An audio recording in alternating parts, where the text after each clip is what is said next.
I took your advice, Harvey, also, and have some water available. Thank you.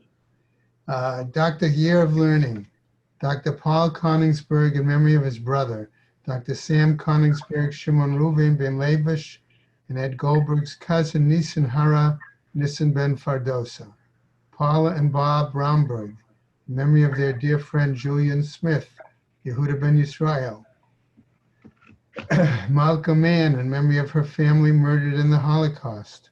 Harav Tzvi Hirsch ben Shlomo Yaakov, Sarah bas Ephraim, Israel David ben Harav Tzvi Hirsch, Ephraim ben Harav Tzvi Hirsch, Adia bas Harav Tzvi Hirsch, Miriam bas Harav Tzvi Hirsch, Pesel bas Harav Tzvi Hirsch, Shalom ben Harav Tzvi Hirsch, Shlomo Yaakov ben Harav Tzvi Hirsch, Shmuel ben Harav Tzvi Hirsch. Many friends of Dr. Marvin Blush, Moshe Shalom ben Yitzchak Halevi, friends of Toby Paris, Sarah Tova bat Yisrael Dov, friends of Malka Levi, Malka bas Yosef, friends of Avi Gitler, Avram Meir ben Shimon, Cheryl Scher, her children and grandchildren, in memory of her uncle, founding member of BRS, Dr. Israel Brook, Israel ben Harav Akiva. Okay, a month of learning, sponsored by Lynn Rappaport, in memory of her husband, Avram ben Sion HaKohen. A day of learning, sponsored by Paul and Carol Schwartz today, in memory of his mother, Brendel Bas Yisrael. Yesterday was a day of learning, sponsored by Esther and Donald Press, in memory of her father, Raphael Zeb ben Yisrael. Okay. That was the case. Okay. May Hashemas have an Aliyah, Kranka Rafia, Velta Yashir, Hashem Ataliah, and L'chol B'nai Yisrael, a good Gaben Shtiyar. All right. So, I'm going to get us started. Hopefully, Erwin and Marvin, anyone else, will get on. I gather a lot of the rest of the guys are doing it. Some people were doing it with somebody at BRS at 7:30 in the morning. Okay. All right. I think we're going to start on Nun Amud Bay's 2 lines from the bottom. Okay. We'll start with, that's a new inyan, a new discussion. Okay. But I want to point out as introduction that we so far in the Gemara have seen 2 methods by which a person could establish their Eruv. The more common method, and the Gemara has raised the question that perhaps this was done to make it easier for rich people, would be simply to put some bread, food stuff together with the other people to make the Eruv Chatzerot, ultimately Eruv Tchumim as well.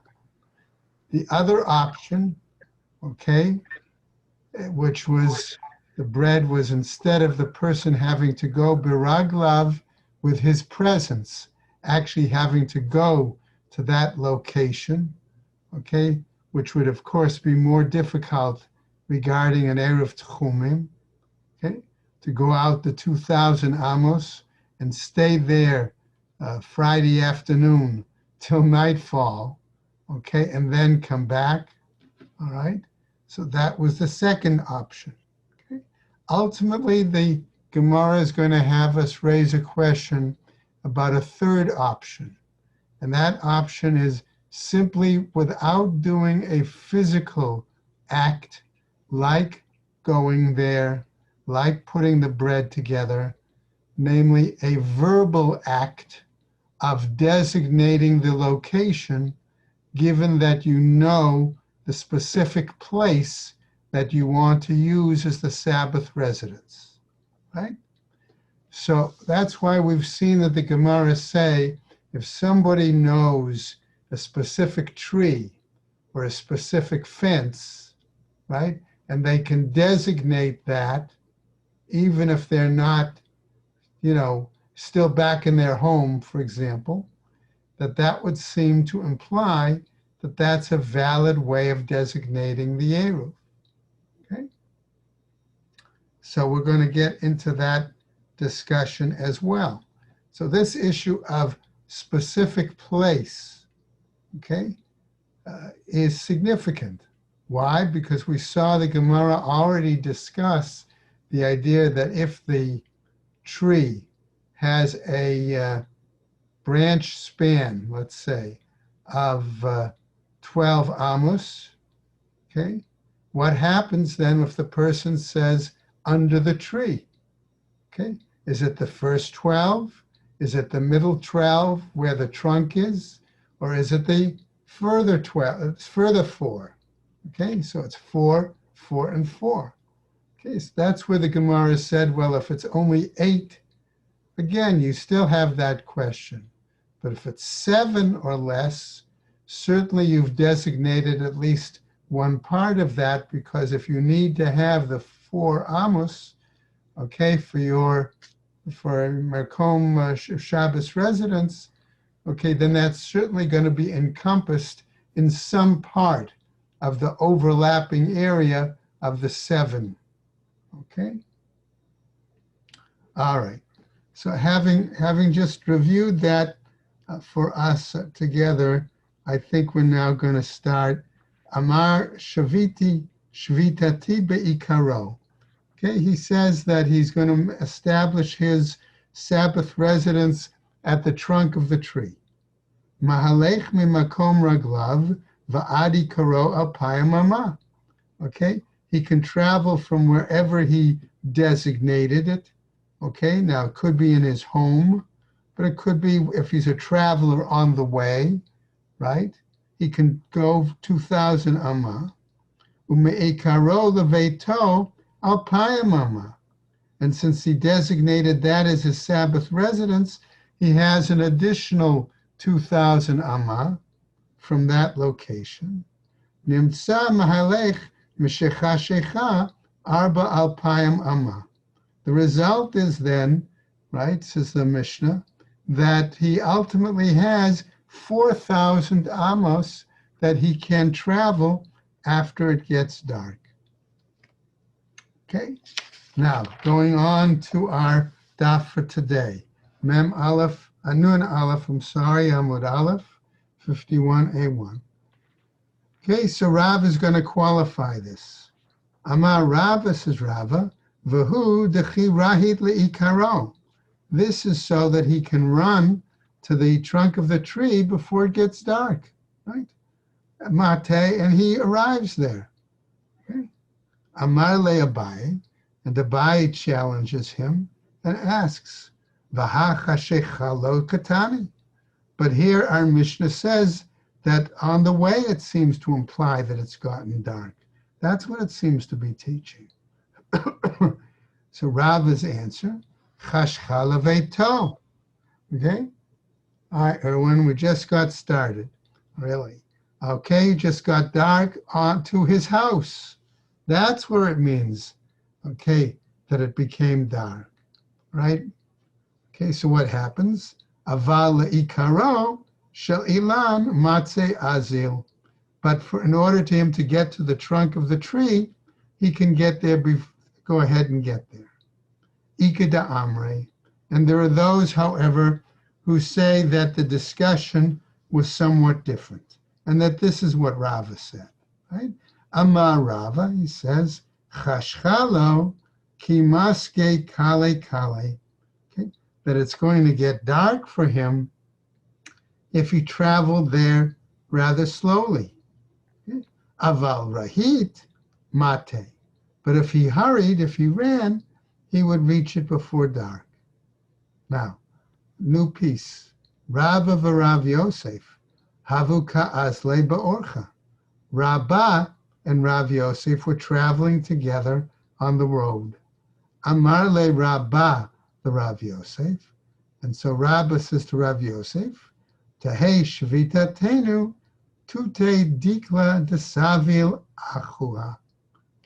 Let our Shabbos residence be underneath the palm tree that sort of reclines, supports its brother.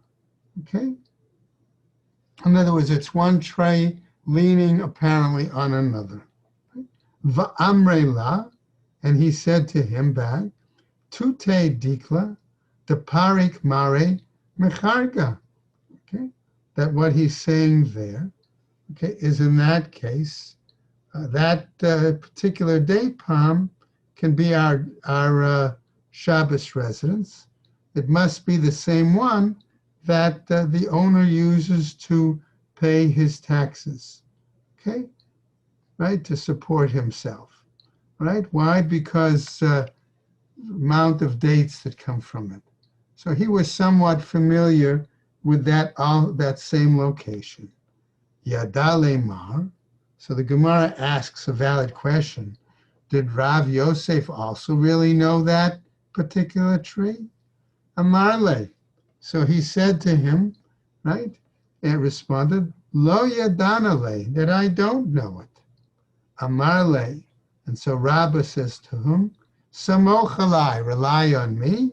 The Tanya Rabbi Yossi, as Rabbi Yossi has taught, and says, Im hayu shnayim, if there were two individuals traveling, echad makir ve'eno ve'echad she'eno makir, one who knows the location, who's familiar, not so much with the location, we said, I used the word the other day, a particular site, right? Aspect of the site, right? And one doesn't know. Zeh she'eno makir, moser shvitato lemakir. The one who doesn't know can pass over his residence to the one who knows. Zeh shemakir omer tehei shvitatenu b'makom ploni. And the one who knows says, may that location be our Shabbos residence, right? For us. Okay? So that is the case. Now, Gemara says, Velohi, but that doesn't seem to be the case that Rabbi Yossi knew it, right? Or that Rabbi Yossi even said it. Lo tanale ka Rabbi Yossi. It was really not taught in the name of Rabbi Yossi. Ela, rather, ki hechi delekabel le mine, in order so that Rav Yosef would accept it from Rabbah. He said it in the name of Rabbi Yossi. Mishum de Rabbi Yossi, nimuko imo.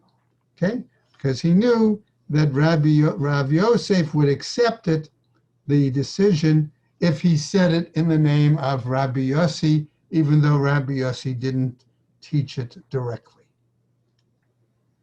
Okay. Now, since we've said that, okay, the Gemara wants to discuss this issue in a little more detail. Im eino makir, o she'eino baki v'chuli.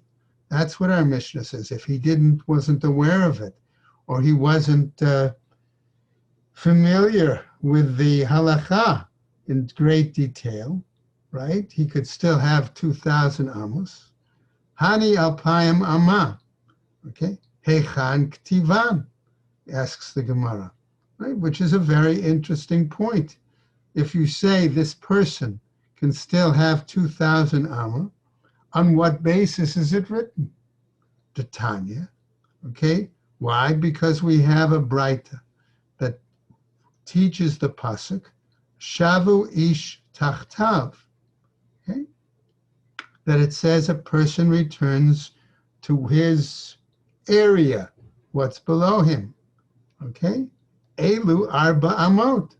Namely, that's the Dalet Amos that a person has in his presence. Okay? You know, the expression, somebody's in your face, okay, so to speak. Okay, well, that's where he's certainly within your Dalet Amos then. That your, right? Your area. All right? Al yetzei ish mimkomo. But then we have another pasuk, right, that says that no person should leave their place. What does that refer to? Elu el payamama. That refers to the 2,000 amos. Now, that would seem to imply, first of all, that a person actually has 2004 amos. But we'll see. The Gemara is going to try to clarify that question shortly. In the meantime, the Gemara says, well, we've cited two psukim. On what basis? Okay, can you derive this? Amar Rav Chisda. Says Rav Chisda, we're going to do a series of Gezerah Shavas. Okay, remember that Gezerah Shava is based on a common word or common term from one pasuk to another. Right? And the Art Scroll does help us here. Okay, as did the Koran in trying to cite each of the verses. So Rav Chisda says, Lamanu makom mimakom. So the first Gezerah Shava is based on the word makom, the word for place, right? And if you look at the 51A1, note number 11, okay? Again, Art Scroll is going to cite all of the psukim in detail, okay? And it shows from example 1 to example 2, we have the word place, but then we have another word, flee. And that's what we're going to get to. Umakom minisa. And then we go from the fact that the second example not only has the word makom, but it has the word nisa, flee. V'nisa minisa. And we'll learn flee from flee. Okay? So that gives us from word 2 to word 3. Example 2 under note 11 to example 3 to that pasuk. Okay? And then we go on. Uminisa migvul. And we then learn from flee to the word border. And that gives us from the example 3 to the example of 4 that has the word border in it and the word outside. Right? And then we go on. Umigvul, migvul, right? From border to border. And then we go ugvul michutz, from the border to outside. So that gives us the example still in note 11, right? From example number 4 to example number 5, outside to outside. And that's where we get the specific verse that tells us, I'm citing the verse, right? Umi zoham michutz la'ir et peyat kadma alpayim ba'ama. So that gives us the 2,000 amos, okay? Okay, and that referred to the area outside the Levitical cities. Okay, so that's where we get dichtiv umidotam michutz la'ir et pe'at kadma alpayim ba'ama. Okay, v'gomer. Okay, so that's what we saw there. Okay, so you have that series of Gezerah Shavas. So Gemara asks now, right, as we continue, v'nelif. It says, so why don't we derive it in a different way? Okay, let's derive it in an easier manner from another pasuk, namely, mikir ha'ir v'chutza elef amah, where we have another pasuk, right? That pasuk says, okay, again from Numbers, right? But that pasuk only gives us a measure of 1,000 amos. So the Gemara now justifies the use of that series of Gezerah Shavas versus deriving it from the one pasuk, and tells us, Danin chutz michutz ve'ein danin chutz michutza. Okay? That we derive our Gezerah Shava based on the same word chutz rather than slightly different variations of the word chutz and chutza. Umay nafkamina. So what's the difference? Asks the Gemara. Okay? Because the Gemara is going to tell us, hey, I can bring you an example of a Gezerah Shava where they do use slightly different words. And that's what I'm going to show you. Ha Tana Debe Rabbi Ishmael. But Harry, don't they teach in the academy of Rabbi Yishmael when it comes in regards to a Kohen rendering a house tameh because of tzaraat, right? We have the words Vishav HaKohen, Uba HaKohen, Zohi Shiva, Zohi Bia. Okay, one is going, one is coming. So he says, Hani Mili, Hecha Deleka Mide Dedamele. That they only used it because there wasn't an exact word that compared with it, he says. Aval Hecha Deika Mide Dedamele, but where there is something particular that does parallel compare with it, Medamele Yalfinan, from that which is comparable, that's what we learn. Okay? And that's where we get there. Now, okay, I hope everybody brought their geometry books with them, because we're now going to get, all right, to the following. When we say this area of 2,000 amma, and if let's say you're in the middle for the moment to make it, at least to me, easier, how far can I go, right?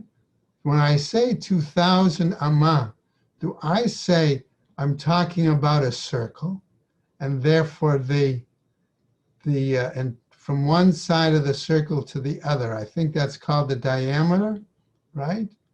Okay, that's what my 2,000 amma is. If that's the case, then if I'm in the middle, okay, I also have 2,000 amma to the top or to the bottom. But I don't have 2,000 amma to the area that's curved. If I argue, however, that my 2,000 amma is based on a square, okay, not only do I have 2,000 amma to each side of the square, but I even have more to get to the corners of the square. Okay? Now, that's where we need a little geometry. And that's what the Gemara is going to teach us now. Alpayim amma agulot. Okay? Remember, that was the view of Rabbi Hanina ben Antigonus. But the sages say it was a square. For Rabbi Hanina ben Antigonus, manavshach. And Rabbi Hanina ben Antigonus, regardless, either way, le gezerah shava. Okay, if he has the gezerah shava that we just saw, peot ktivan, then the corners should be written and included, okay, in that measurement. Elite le gezerah shava. If he doesn't hold by those gezerah shava of 2,000, apayam manale, then where does he get his basis of accepting 2,000 amma as the tchum measurement? Right? Le'olam id legzera shava. No, we say that he does maintain the concepts found in the gezerah shava. V'shani hacha, but it's different here. The amar kra, why? Because he points to a pasuk that says, Ze yelahem migrashei ha'arim, that this will be the field for these cities. Okay? Namely, lezeh atanotein peot. Okay, for the boundary outside those Levitical cities, you can give a tchum of 2,000 amma, which will include the corners. Ve'iyatanotein peot l'shoftei Shabbat. But you don't give corners for those setting up Sabbath residences. The Rabbanan, okay. And what about the rabbis? Tane, what do they teach? Rabbi Hananya Omer, says Rabbi Hananya, Kazeh yiyu kol shoftei Shabbat. Like this, in other words, with this, since the verse, the pasuk, said the word this, right? And our pasuk says, Umi zotam michutz la'ir et peyat kidma alpayim ba'ama, right? Since it had the word ze in it, right? For anything like this, right? It should be for the Sabbath residents. Amar Rabbi Acha bar Yaakov, and he says Rabbi Yacha bar Yaakov, in regards to, right? Hama'avir dalid amot, bereshut harabim. Okay, he's saying one who goes 4 amos in the public domain. Eino chayav ad shema'avir hein va'al kasagyan, or al kasonan. Right? Al kasonan. He's not liable unless he goes on and carries the object on a diagonal. Okay? Because then that would make it more than the going to the corner, which would make it more than Dalet Amos. Amar Rav Papa. So Rav Papa quotes another statement saying, Badik lan Rabba. Rabba once gave us an examination. Okay, and here's we get into a little bit moving towards the geometry, right? Amod b'reshut harabi. You have a pillar that's in the public domain. Gavoa asara. It is 10, let's say in this case, we're talking about that it's got to be 10 tfachim high, right? V'rochav arba. And we say that it is 4 tfachim wide. Tzrich hein v'al kason. Okay, and he made us determine what is its diagonal. Although, do we need to say here it's diagonal in terms of how far the person can carry or not? Va'amrinamay, and we said to him, Lav hainu derav Hananya. Don't we hold by the position, the statement of Rav Hananya, the Tanya who taught, Rav Hananya Omer, Kazeh Yiyu Kol Shoftei Shabbat. Like this will be all Sabbath residences. Okay? So that would imply that whatever the diagonal is of that particular pillar, okay, which would be more than just a Dalet Amos, right? From that spot, that's acceptable. V'zehu she'amru ha'ani ma'arev b'raglav. Coming now back to another section from our Mishnah. This seems to be why they said that the poor person can make an Eruv with his presence. Amar Rabbi Meir, Anu ein lanu ela ani v'chuli. That according to Rabbi Meir, this only applies to a poor person, whereas Rabbi Yehuda is going to disagree, remember, and say that it can apply to either rich or poor. Amar Rav Nachman, says Rav Nachman, machloket b'mkomo. The question, the argument, he says, is where the person is in his place, okay? Okay, but the implication is perhaps it's a traveler, right? If we understand it that way, and the traveler is there and he doesn't have adequate food now for 2 meals to put in that location that he wants to designate as his Eruv. Okay? The Rabbi Meir Savar Ikar Eruv Bapat, because Rabbi Meir seems to be of the opinion that the essence of the Eruv is the use of bread. Ani hu da'akilu Rabbanan iluye. And that therefore for the poor person, okay, the rabbis made a leniency, okay, for him. Aval ashir lo. But for the rich person, no. The Rabbi Yehuda Savar. And Rabbi Yehuda, however, is of the opinion, Ikar Eruv Baregel, that the essential element of establishing the Eruv is by one's presence.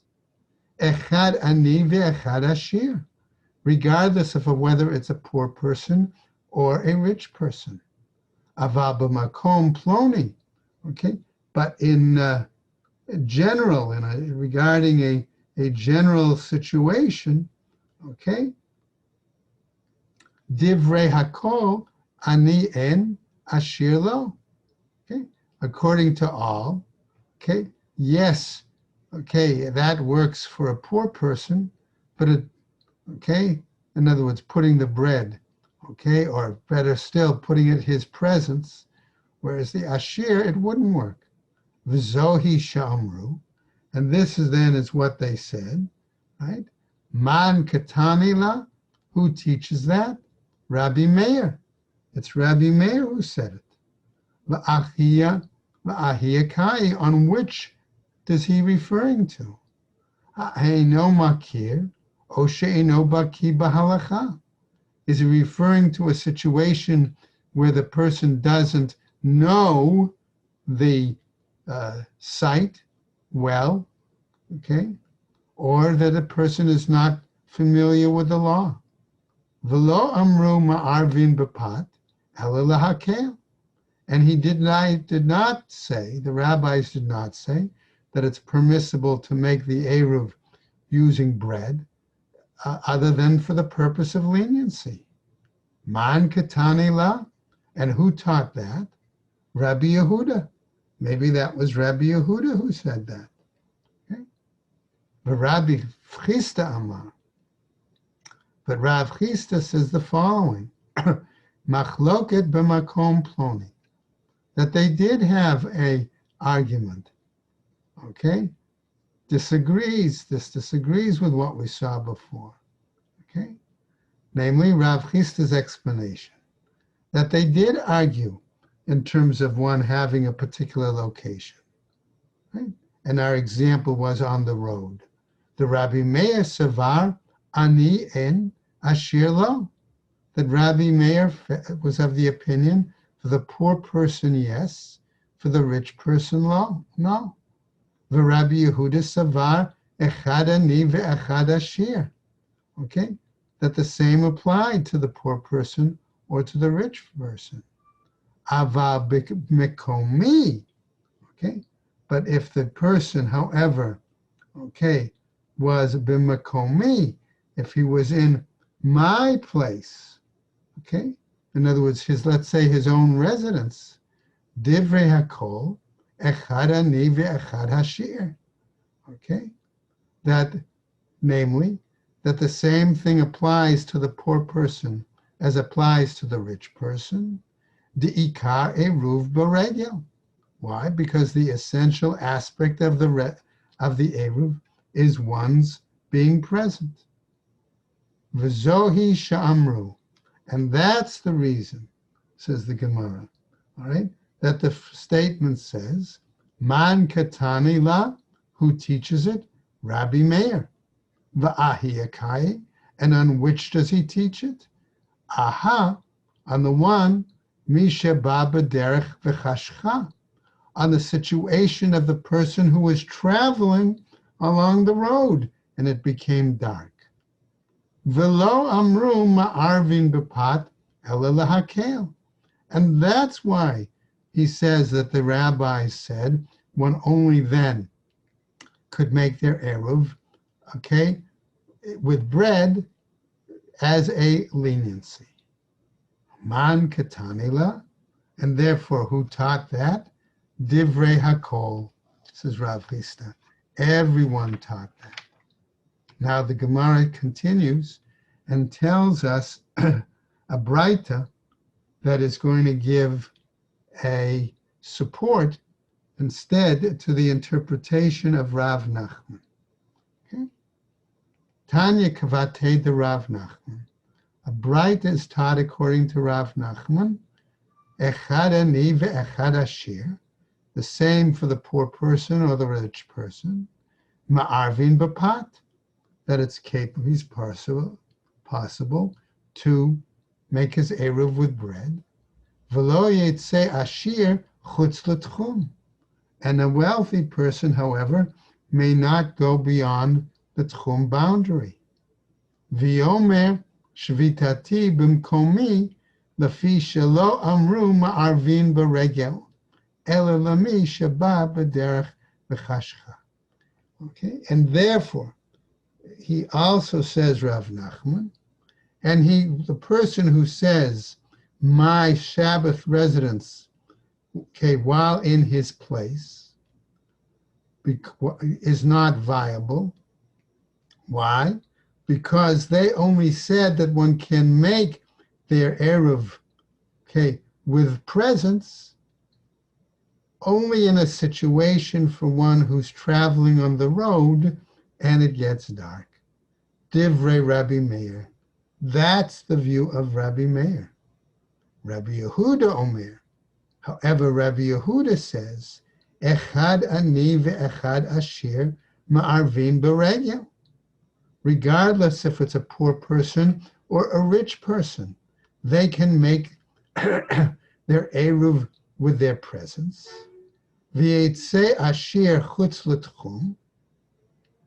And if the rich person goes outside the tchum, v'yomer tehei shvitati b'mkomi, and he says that Sabbath residence should be in my place, v'zehu ikaro shel eruv, and that is the essence of the eruv.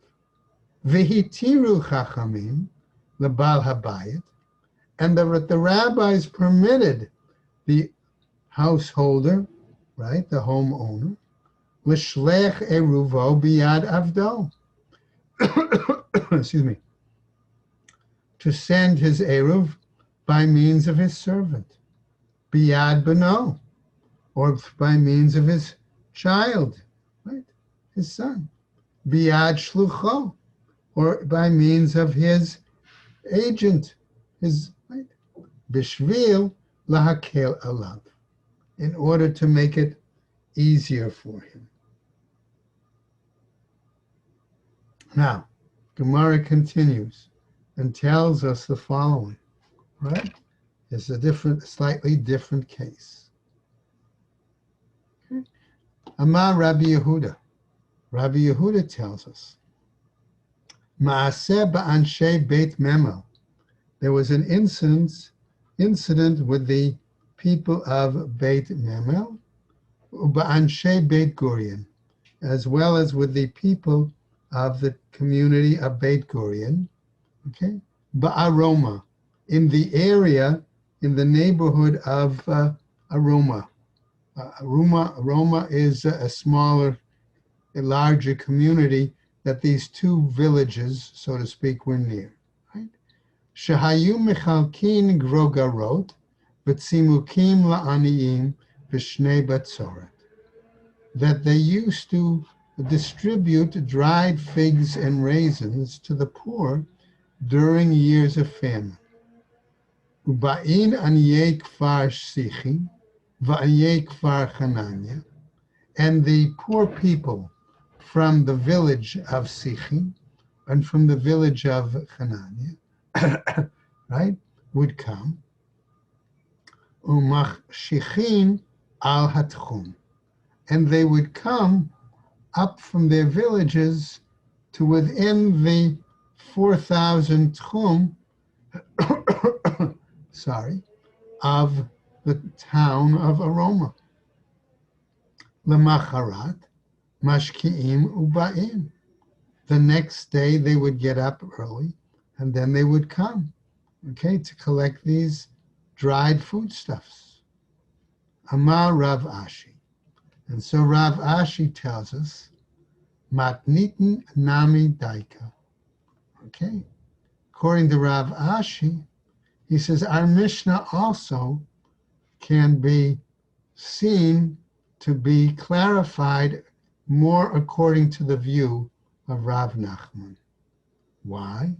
The Katani, because it teaches Mishi yetza leilech le'ir shema'arvin la, because it says one who went out to the city where he was making his eruv. V'hichziru chavero, but his friend brought him back. Hu mutar lelech. He is permitted to go on the next day. V'chol b'nei ha'ir asurim. But the other people in that community are forbidden to go. Divrei Rabbi Yehuda. That's the view of Rabbi Yehuda. V'havinen ba. And when we discuss this, right?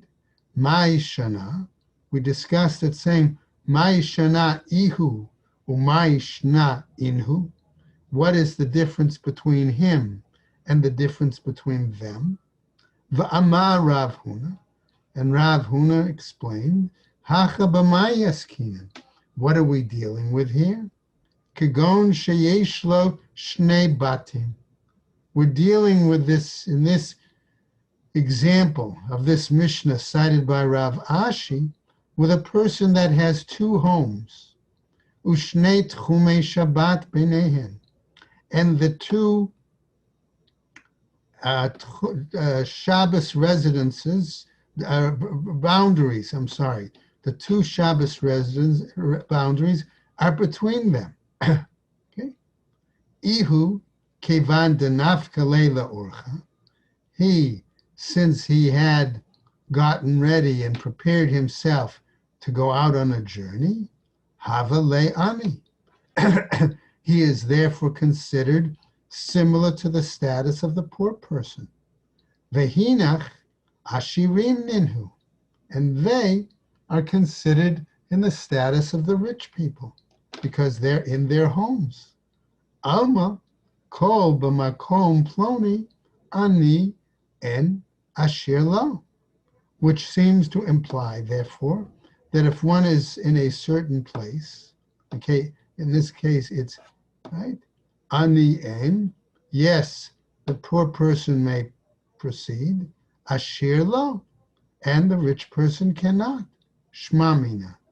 And that's what we learn from it.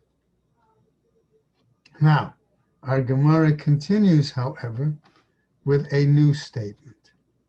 Matne le Rav Chia bar Ashi, Lechia bar Rav Kame de Rav.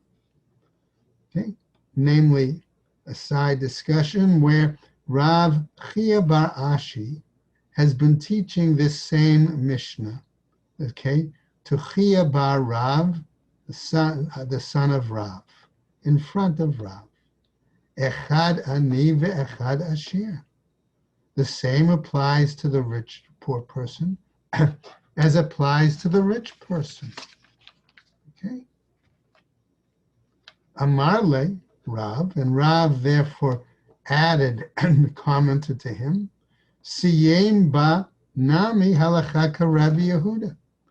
I want you to conclude your statement that you're teaching my son with the point that this follows the law of Rabbi Yehuda, right? So the Gemara, however, gives another statement. Okay? Remember we saw that there was an alternative explanation besides Rav Nachman, namely that of Rav Chisda. So now, Rabba bar Rav Chanan, okay? We see a situation where we cite the behavior of another scholar. Rabba bar Chanan, Hava ragil da'ate mi artavivna the Pampadita. That Rabba bar Chanan used to normally go on Shabbat from his home, okay, which seemed to be in the town of Artivna, and he would walk using a Sabbath residence.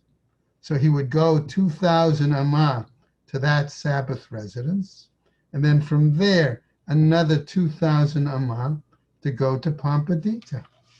Okay? And we'll roll over just a tiny bit. Okay? Amar tahei shvitati b'tzinta. Namely that my Shabbos residence is going to be in the small, let's say in the community of Tzinta, okay, which was about halfway between Artivna and Pampadita. Okay, Amar le Abaye, and Abaye is going to challenge him, okay, for having his Sabbath residence there, okay, and that's let's you guys got time? We'll continue just a little further, all right. So Abaye challenges him. My datech, what's your basis to make that decision? Rabbi Meir v'Rabbi Yehuda, halacha Rabbi Yehuda. The general principle is that when we have a machloket between Rabbi Meir and Rabbi Yehuda, we follow the opinion of Rabbi Yehuda, okay, who says both the rich and the poor person could establish their eruv there without putting something there, okay, simply by designating it, okay. V'amar Rav Chisda, however, Rav Chisda says, machloket b'makom ploni. Rav Chisda says their argument is in that particular place, namely the place regarding the Sabbath residence. V'ha Rav Nachman v'tanya kavate. And here we have the view of Rav Nachman, and not only that, but we have a Braita that supports him. So now we see that our Rabba Barbar Rav Hanan has to respond to Abaye's challenge. Amale Hadre Bi. And he says to him, I will retract my ruling, and I will no longer follow that practice. Okay? And that's where it's where we'll stop there for today. Okay? Good. All right. Okay. So we'll pick up tomorrow. I'm going to look at that other email that the rabbi sent out so we can try to determine how we'll proceed over the next week or so with the time for the daf. Because if we have to change the time, I want to be able to give it to Andrea to put in the bulletin for this week. Okay, guys? For the rest of this week. Okay, no, I'm saying for right now, for the rest of this week, let's for the moment stick with our 8:25 time. Okay? All right, Harvey? All right, Erwin? Okay. Not a problem. Okie doke. Okay? This way we'll be set, okay, for Wednesday, Thursday, which is a Torah reading day, okay, and Friday. And then by then we'll talk again about for next week. Good. Okie doke. All right, everybody. Take care and stay well. Thank you. Okay? Oh, well.